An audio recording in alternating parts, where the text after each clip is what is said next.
Life wisdom.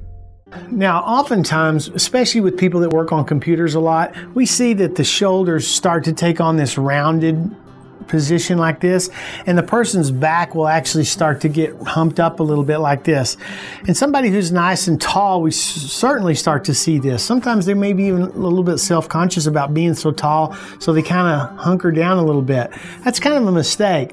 Now, you can't voluntarily try to walk around straight all the time. It doesn't really work. If you tell somebody who's got poor posture to stand up straight, they can do it for about 5 or 10 seconds, and then they're going to go back to the way they were because the spine is that way. So if you want to affect the posture in a positive way, you have to affect the spine in a positive way.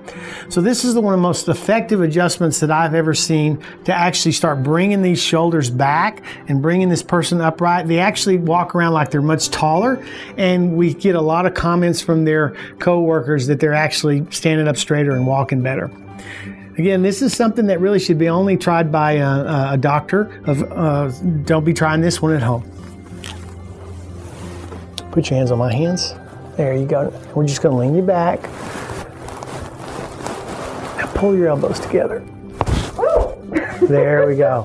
Very good. Now what we've just done here is we've tractioned this whole area of her spine, and we heard a little bit of a release in there. And when this happens, the person will experience they can breathe better, they stand up better, they just get a lot of relief from this kind of an adjustment. So this is one of the ones that we use in our office that my patients really like a lot.